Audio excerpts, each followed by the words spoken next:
नेमरा में दिशोम गुरु शिबू सोरेन के श्राद्ध कर्म के भोज के दौरान जो विभिन्न मेहमान पहुंचे हुए थे नेमरा, उसमें आपने देखा होगा एक गौर करने वाली बात कि इसमें जो विशिष्ट मेहमान थे, जिसमें योग गुरु बाबा रामदेव, रक्षा मंत्री राजनाथ सिंह जैसे तमाम लोग शिबू सोरेन को श्रद्धांजलि देने के बाद उस शख्स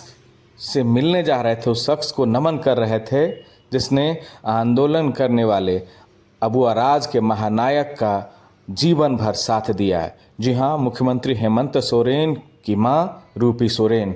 ये सिर्फ मुख्यमंत्री हेमंत सोरेन की मां भर नहीं, शिबू सोरेन के विचार की वो साथी हैं जिन्होंने सब कुछ शिबू सोरेन के साथ अपना त्याग दिया। अब सोचिए, जिस झारखंड के आंदोलन के लिए शिबू सोरेन ने पूरी जिंदगी, पूरी जवानी, हर चीज़ त्याग दी, उसमें सबसे अगर अहम किरदार किसी ने साथ दिया तो वो हैं रूपी सोरेन। वो सोचिए, सिर्फ विचार की सबूत भर नहीं, शिबू सोरेन के आत्मा की वो गवाह है, शिबू सोरेन के विचारों की वो गवाह है, जिसमें हर वक्त, हर मुसीबत में, हर दुख में, हर सुख में रूपी सोरेन ने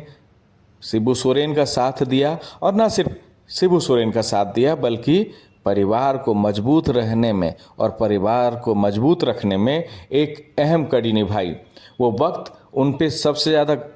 बुरा बीता था जब एक जवान बेटे की मौत हुई थी, निधन हो गया था दुर्गा सोरेन का। उस वक्त भी उन्होंने पूरे परिवार को संभाला, उस पिता को संभाला, शिबू सोरेन को संभाला, जिनकी मानो एक कमर टूट गई हो जब जवान बेटा का निधन हो जाता है। उस वक्त भी इसलिए रूपी सोरेन को नमन करना यूं ही तमाम विशिष्ट लोगों का ये कड़ी नहीं है, ये सब उस जो गवाह हैं शिबू सोरेन के विचारों के, उन सब से मिलकर, उस रूपी सोरेन से मिलकर ये जो तमाम लोग हैं अपने आप को सौभाग्यशाली महसूस कर रहे थे कि हाँ, ये अबू अराज के महानायक दिशोम गुरु शिबू सोरेन ने जो कुछ भी झारखंड के लिए किया, कितना किया, उसकी सबसे पहली गवाह अगर कोई हैं तो वो हैं रूपी सोरेन, मुख्यमंत्री हेमंत सोरेन की पत्नी। और इसलिए ये कहते हैं कि मुख्यमंत्री हेमंत सोरेन यूं ही नहीं अपनी माँ के साथ बहुत ज़्यादा अटैच्ड हैं, पिता के साथ तो थे ही, माँ के साथ भी वो बहुत अटैच्ड रहे।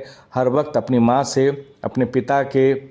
बलिदान के, अपने पिता के विचारों की, झारखंड के आंदोलन में पिता के कार्यों की वो रूपी सोरेन से ही पूछा करते हैं। और किया करते थे बचपन में कि कैसे पिताजी ने झारखंड आंदोलन के लिए आवाज़ उठाई थी। और जब बहुत मुश्किल वक्त होता था शिबू सोरेन के पास, जब वो जंगलों में कभी कभी भटकना पड़ जाता था, जंगलों में छिपना पड़ता था आंदोलन के दौरान, उस वक्त भी ये वही गवाह हैं, ये वही सबूत हैं, ये वही किरदार हैं जो परिवार को मजबूती से बांधे हुए रखती थी।